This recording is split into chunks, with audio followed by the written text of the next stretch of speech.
देख रहे हैं राजस्थान लाइव। मैं हूं आपके साथ आयुषी गुप्ता। बुलेटिन की शुरुआत बड़ी खबर के साथ करेंगे। उदयपुर से बड़ी खबर आ रही है। गठबंधन को लेकर के सांसद राजकुमार रोत का बयान सामने आया है। 90% संभावना बीएपी उपचुनाव अकेले लड़ेगी। इस वक्त की ये बड़ी जानकारी आपको दे रहे हैं। बीजेपी प्रभारी को कभी रोत अच्छा तो कभी बुरा लगता है। आज उपचुनाव हुए तो बीजेपी की 20 सीटें भी नहीं आएंगी। मौजूदा सरकार और मंत्रियों को पता नहीं कि क्या करना है। इस तरीके के बयान भी दिए गए। धर्म का नशा दिया जा रहा है। ये राजनीति चलने वाली नहीं है।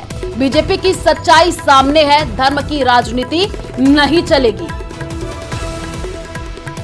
अब रही बात गठबंधन का, हम लोग, हमारी पार्टी डिसीजन करेगी कि हमें क्या करना है क्या नहीं करना है। लगभग 90% संभावना है कि हम स्वतंत्र चुनाव लड़ेंगे। और दूसरे दिन 2 दिन बाद प्रदेश प्रभारी वापस चले जाते हैं। प्रदेश प्रवक्ता के प्रदेश अध्यक्ष कहते हैं राजकुमार रोत बहुत खराब आदमी है। 2 दिन पहले भाजपा के प्रदेश प्रभारी को राजकुमार अच्छा लगता है, 2 दिन बाद प्रदेश अध्यक्ष को राजकुमार खराब लगता है। मैंने एक ही कहा है, जो हम चाहते हैं वो काम आप कर लो। इस इलाके में एजुकेशन की जरूरत है। इस इलाके में बेरोजगारी जो बढ़ रही है, रोजगार की जरूरत है। इस इलाके में गरीब आदिवासी जो जंगलों में रह रहा है उसको प्राथमिक चिकित्सा सुविधा की जरूरत है। लेकिन इस पे ये काम नहीं कर रहे हैं। समझ चुकी है जनता। और आज अगर उपचुनाव हो जाते हैं तो राजस्थान के अंदर 20 सीटें भी नहीं आएगी। ये सच्चाई है। और उसके जिम्मेदार कोई और नहीं है, वर्तमान सरकार जो बनी है वो ही है। क्योंकि वो समझ नहीं पाए हैं। मंत्री से लगा के, सीएम से लगा के क्या करना है कोई पता नहीं है। बस लोगों को धर्म का नशा। भाजपा प्रदेश प्रवक्ता, आईटी सेल का प्रदेश प्रवक्ता कह रहा है कि धर्म की चटनी कब तक चटाते रहोगे, अब तो विकास की बात करो, रोजगार की बात करो। इसलिए सच्चाई सामने आ गई है। बहुत जल्दी उनकी ये धर्म के नाम से राजनीति चलने वाली नहीं है। और विशेषकर आदिवासी इलाके में बिल्कुल नहीं चलने देंगे हम लोग।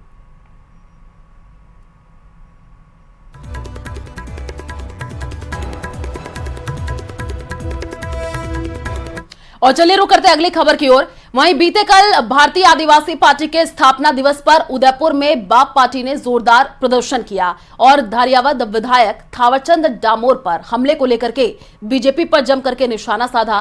पार्टी के मुखिया और सांसद राजकुमार रोत ने कहा कि बीजेपी सरकार आदिवासी लोगों के साथ अन्याय कर रही है। सांसद मन्नालाल पर निशाना साधते हुए कहा कि वो खुद भी आदिवासी हैं, लेकिन उसके बावजूद भी वो आदिवासियों को भड़काने का काम कर रहे हैं।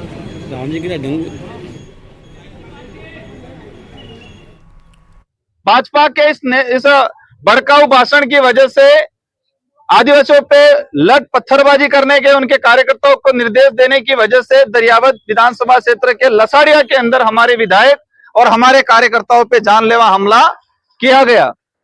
अगर उसका पहले ही पता चल जाता और उस पर कार्रवाई कर लेते तो हो सकता ये घटना नहीं होती।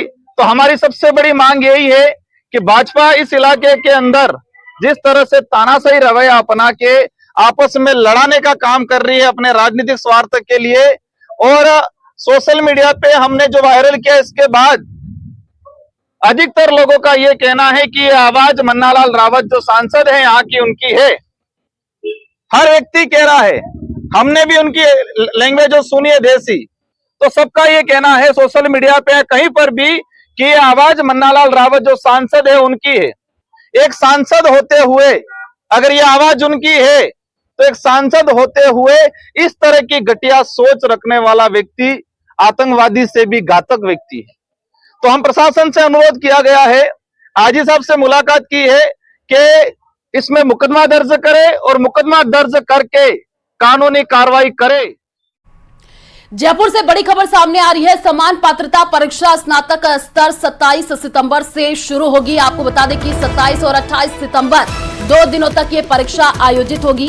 राजस्थान कर्मचारी चयन बोर्ड जो है तैयारियों में जुट चुका है और 2 दिन में जो है 2 पालियों में ये परीक्षा आयोजित की जाएगी। परीक्षा को लेकर के डिटेल टाइम टेबल जारी हो चुका है। ये बड़ी अपडेट आपको जयपुर से दे रहा है, जहां पर परीक्षा को लेकर के टाइम टेबल जो है वो जारी हो चुका है। तैयारियां जो है जोरों शोरों से की जा रही है।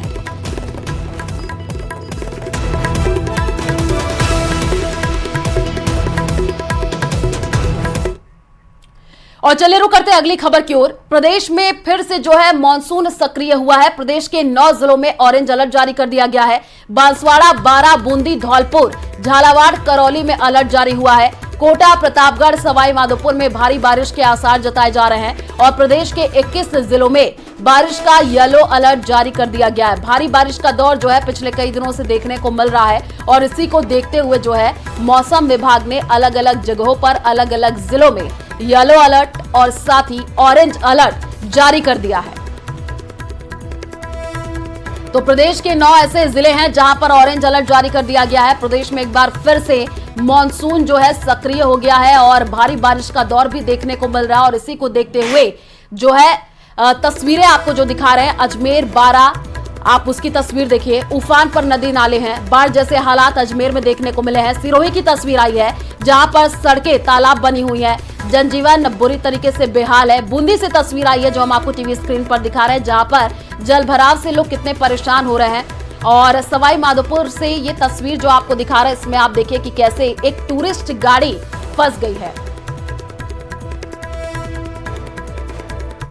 और तमाम संवाददाता हमारे साथ अलग अलग जगह से लाइव जुड़े हुए हैं, उन्हीं का रुख कर लेते हैं। अशोक भाटी हमारे साथ अजमेर से जुड़े हुए हैं, हरिवीर धौलपुर से जुड़े हुए हैं। सबसे पहले अशोक का ही रुख करते हैं। अशोक, अभी अजमेर में क्या हालात देखने को मिल रहे हैं, क्योंकि मौसम विभाग ने कई जगहों पर ऑरेंज अलर्ट जारी किया है, येलो अलर्ट जारी किया है। अजमेर में क्या अभी मौसम है?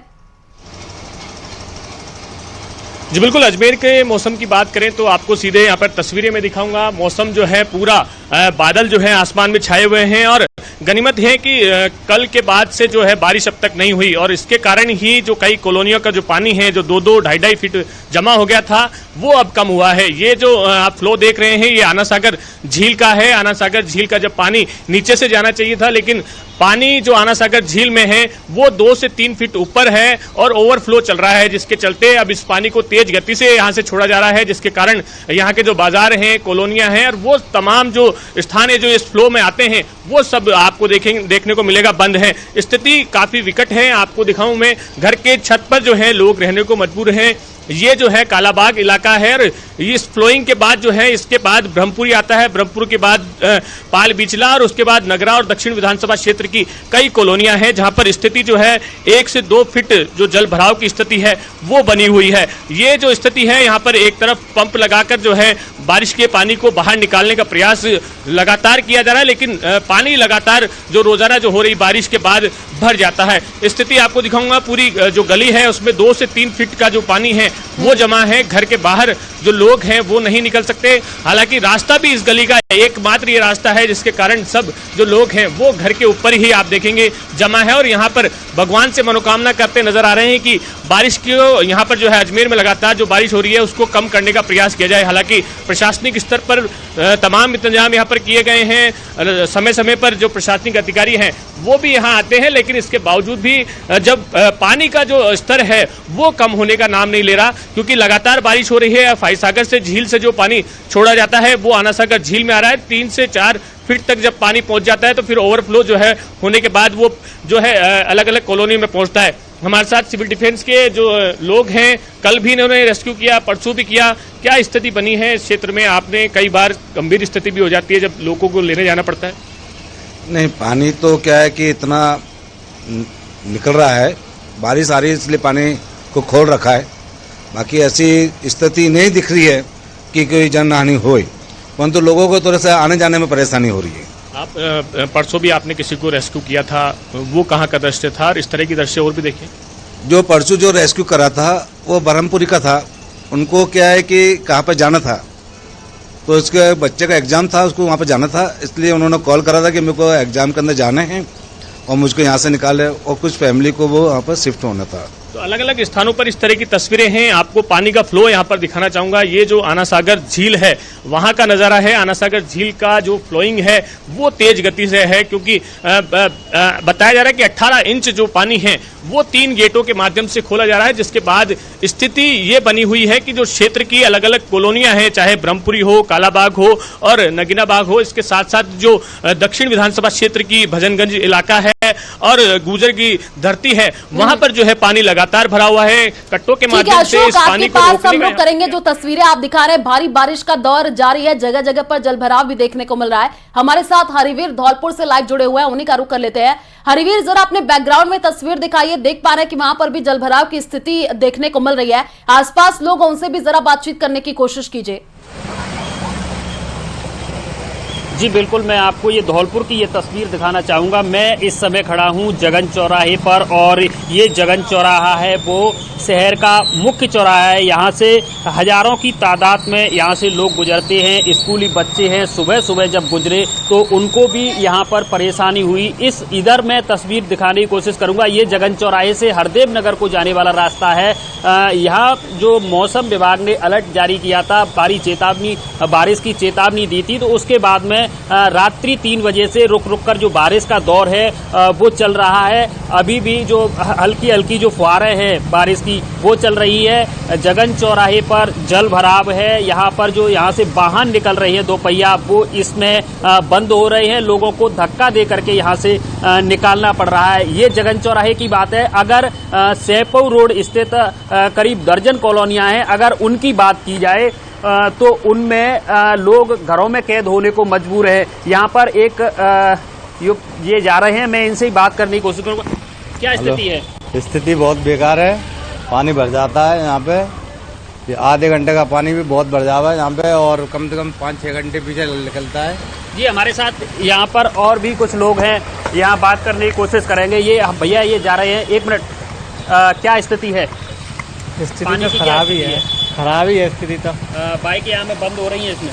हाँ, अभी तो इतना है थोड़ा। तो देखिए यहाँ पर ये जो लोग हैं वो निकलते नजर आ रहे हैं। आप कहाँ जा रहे हो, क्या नाम है?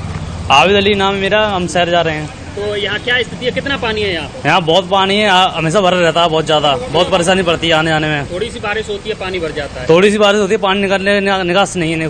निकास क्यों नहीं है? क्या नाले चौक है, क्या नहीं है? नाले चौक है आगे, नाले सफाई नहीं हुई बहुत दिनों से, काफी दिन से सफाई नहीं होती है। नहीं होती। तो बिल्कुल यहाँ पर ये इन लोगों का कहना है कि यहाँ पर नगर परिषद के द्वारा नालों की सफाई नहीं कराई गई है। इस वजह से ये इसी साल की बात नहीं है, हर साल की यही स्थिति रहती है। प्रशासन देखता है। जिला कलेक्टर ने भी पानी जल भराव पहले हुआ था पहली बारिश में, तो मौका मुआयना भी किया था और अधिकारियों को निर्देश भी दिए थे नगर पालिका के, लेकिन उन आदेशों का नगर पालिका के ऊपर कोई असर नहीं हुआ है। नाले चौक पड़े हैं, नालों का जो पानी है वो ओवरफ्लो होकर के जो शहर की कई सड़कें हैं उन पर जल भराव की स्थिति है।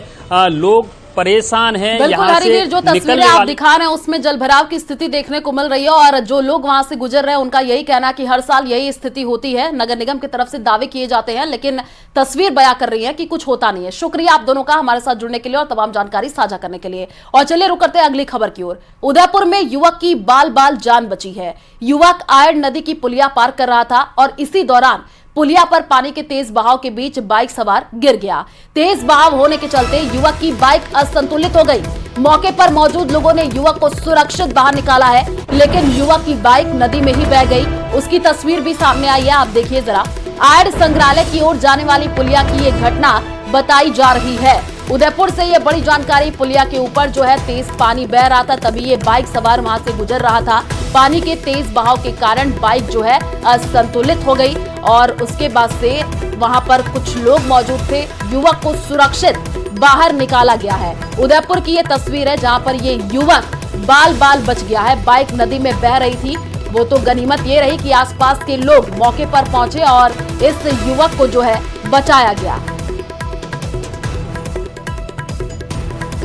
दौसा से बड़ी खबर सामने आ रही है। मोरेल नदी में जो है ट्रैक्टर ट्रॉली बह गए हैं। ट्रैक्टर चालक ने कूद करके अपनी जान बचाई है। ग्रामीणों ने चालक को बचाया है। ग्रामीणों ने क्रेन से ट्रैक्टर को बाहर निकाला है। तो तस्वीर भी आई है, आप देखिए कि यहाँ पर कैसे ट्रैक्टर ट्रॉली जो है मोरेल नदी में बहता हुआ दिखा। क्रेन की मदद से जो है यहाँ पर ट्रैक्टर चालक को बचाया गया। हालांकि ट्रैक्टर चालक ने कूद करके अपनी जान बचाई है और ग्रामीणों ने इस चालक को बचा लिया है। तो कई जगहों से ऐसी तस्वीरें सामने आ रही हैं। भारी बारिश का दौर जारी है, जगह जगह पर पानी भरा हुआ है और कुछ लोग जानबूझ करके अपनी जान जोखिम में डाल रहे हैं और कुछ लोगों के साथ घटना भी हो रही है।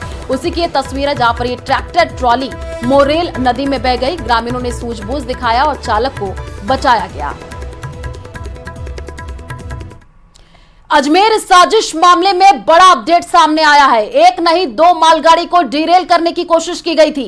लबाना गांव के पास 1 किलोमीटर पर जो है 2 ब्लॉक रखे गए थे। स्टेशन की अप एंड डाउन ट्रैक पर ये ब्लॉक जो है रखे गए थे और दोनों ही ट्रेन सीमेंट के ब्लॉक को तोड़ते हुए निकल गई थी। 10 मिनट के अंदर ही ये हादसे हुए थे।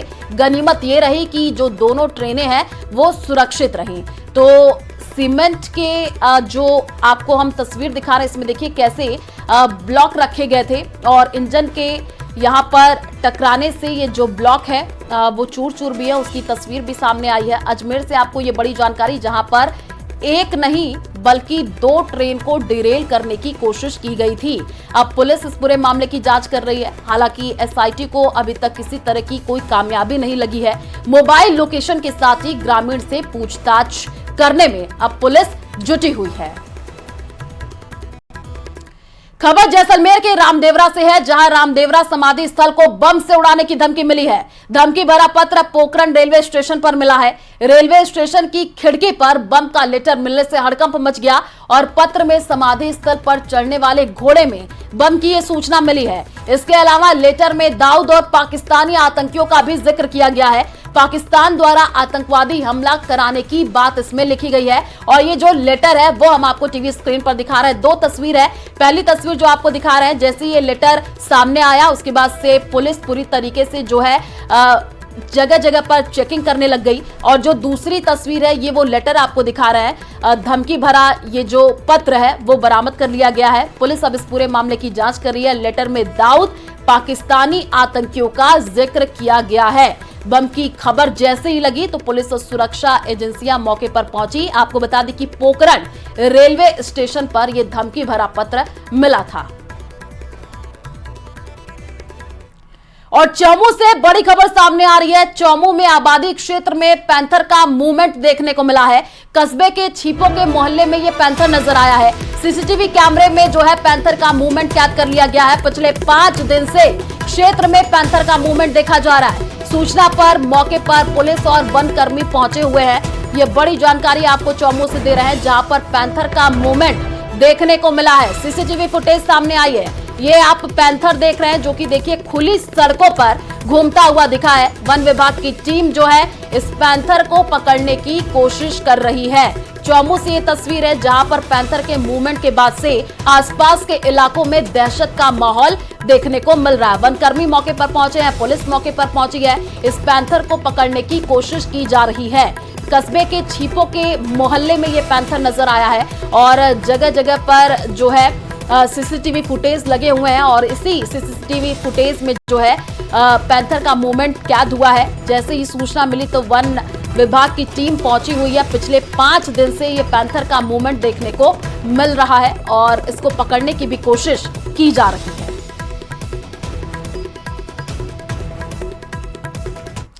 मौसमी बीमारियों के सीजन में इस बार डेंगू और मलेरिया से भी ज्यादा स्क्रब टाइफस ने चिंता बढ़ा दी है। प्रदेश के सबसे बड़े एसएमएस अस्पताल में पिछले 10 दिनों में स्क्रब टाइफस के 100 से ज्यादा केस आ चुके हैं और इतना ही नहीं 3 लोगों की मौत भी हो चुकी है। चिंता की बात सिर्फ इतनी भर नहीं है, स्वास्थ्य विभाग की रिपोर्ट में मौतों का कोई जिक्र तक नहीं है। ऐसे में सवाल खड़े हो रहे हैं कि आंकड़ों की मॉनिटरिंग में लापरवाही से मर्ज का प्रॉपर इलाज कैसे होगा। इसी पर देखिए हमारी ये खास रिपोर्ट।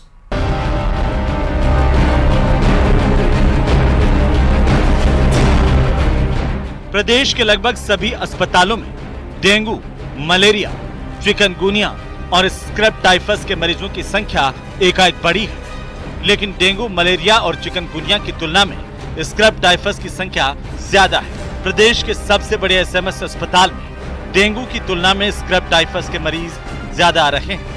एसएमएस अस्पताल के आंकड़ों के अनुसार 1 सितंबर से लेकर आज तक एसएमएस में कुल 133 स्क्रब टाइफस के मरीज रिपोर्ट किए गए हैं। इनमें से 3 लोगों की स्क्रब टाइफस से मौत भी हो गई। इस साल की बात करें तो एसएमएस अस्पताल में स्क्रब टाइफस से कुल 6 मौतें दर्ज की गई।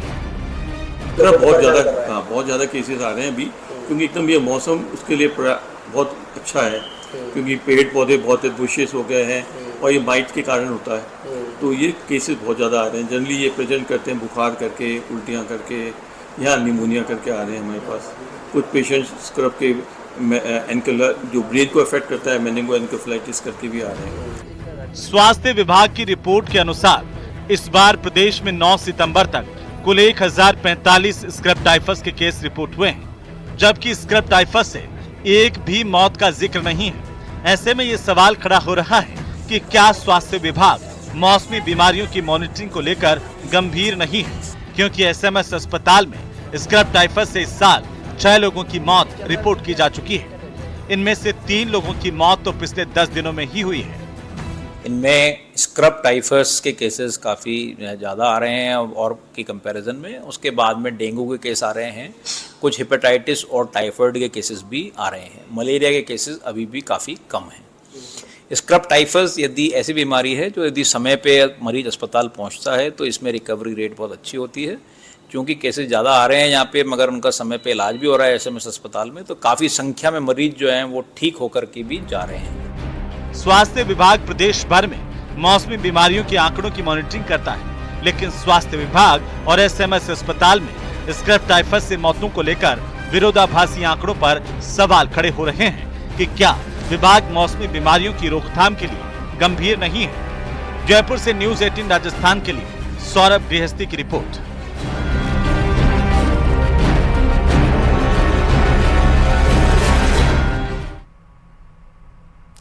भजनलाल सरकार ने फोन टैपिंग मामले में केंद्र सरकार के खिलाफ सुप्रीम कोर्ट में दायर केस वापस ले लिया है। आज सुप्रीम कोर्ट ने राज्य सरकार की एप्लीकेशन को मंजूर करते हुए केंद्र सरकार के खिलाफ दायर याचिका को खारिज कर दिया है।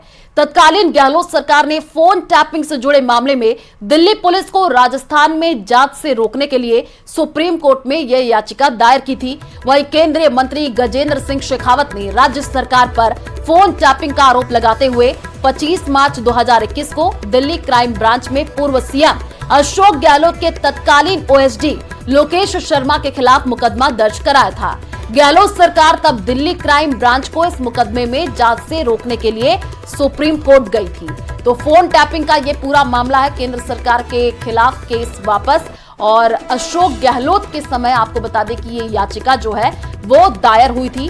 गजेंद्र सिंह शेखावत ने कांग्रेस पर फोन टैपिंग का जो है आरोप लगाया था। तत्कालीन ओएसडी लोकेश शर्मा के खिलाफ जो है मुकदमा दर्ज कराया गया था और मुकदमे में जांच को रोकने के लिए सुप्रीम कोर्ट तक जो है गहलोत सरकार गई थी। भजनलाल सरकार के प्रार्थना पत्र पर सुप्रीम कोर्ट ने जो है अनुमति दे दी।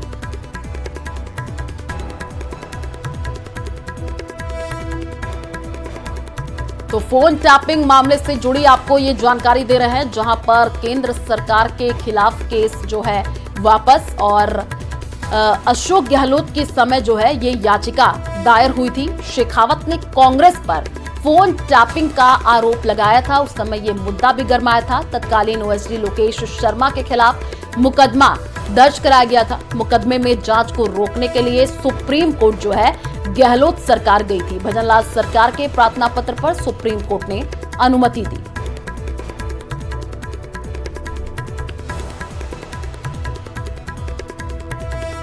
और राधाष्टमी का पर्व जो है धूमधाम से मनाया जा रहा है। कृष्ण मंदिरों में इसकी धूम देखी जा रही है। आराध्य देव गोविंद के दरबार में जो है बधाइयां दी जा रही हैं। ये तस्वीर भी हम आपको टीवी स्क्रीन पर दिखा रहे हैं। आपको बता दें कि जगह जगह से जो तस्वीरें आ रही हैं, सुबह से ही मंदिरों में जो है भक्तों का हुजूम देखने को मिल रहा है। और राधा अष्टमी पर्व पर राधा कृष्ण ने विशेष पोशाक धारण किए हैं, उसी की तस्वीर आपको दिखा रहे हैं। सुबह से भक्त जो है विशेष झांकी के दर्शन करने के लिए पहुंच रहे हैं। तो आज कृष्ण मंदिर में जो है दूर दराज से भक्त पहुंच रहे हैं दर्शन करने के लिए, क्योंकि आज राधा अष्टमी का जो पर्व है वो मनाया जा रहा है। आराध्य देव गोविंद के दरबार में बधाइयां दी जा रही हैं। सुबह से ही लोग जो है पहुंच रहे हैं। और चलिए फिलहाल इस बुलेटिन में इतना ही। आगे आपको दिखाएंगे स्पेशल रिपोर्ट। नमस्कार।